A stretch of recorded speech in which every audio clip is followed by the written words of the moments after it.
Barbury Castle, and Promising Anshan has just won the second AGA race of the season. You mid-division early on. Tell us how the race unravelled, please. Well, pretty fast really. I sat sort of second most of the way and took up the running going down the back, and that's where I stayed. He jumped fantastic, very quick through the air. Just made one mistake the last one down the back, but other than that he was foot perfect. And on the second circuit you seem to be going away from the rest of the field with I think Cynthia Hayden. Yeah, Cynthia Hayden and Rachel King were upsides me going to the first one down the back, and unfortunately Cynthia fell and it was just me and Rachel left upsides in front then, and I think Rachel finished second in the end. And the forcing tactics, your horse must have been really fit to be able to go along at that pace. Yeah, Joe said he was fit and ready to go, so I trusted him, and he obviously was. Joe O'Shea trains the horse. Had you schooled it or sat on it before? No, never sat on it before, just first time ridden him was today. He rang me up a couple of weeks ago to ride and I said yes. And what was your instructions? He said, just sit handy, follow the leaders and let his jumping take you there, which probably took me there a bit too soon, but nevertheless he jumped and went onto him well.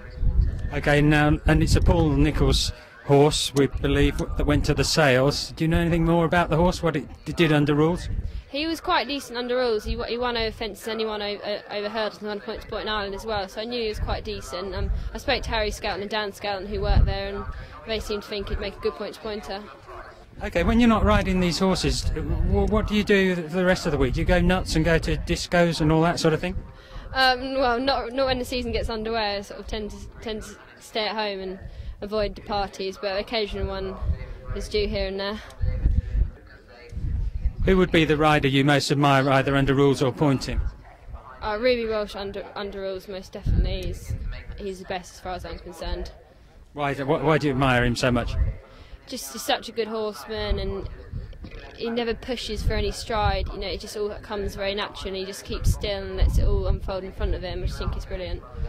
If there was a new lady rider who wanted to start riding point to points, what would be the most valuable bit of advice you could give her?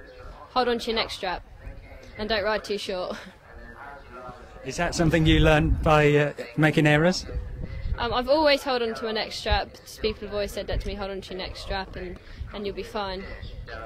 Lastly, Georgina, how would you like to win a brand new AGA cooker for either for mum and dad or for yourself? Oh, that'd be great. That's my aim for the season, so hopefully it starts with me to go on.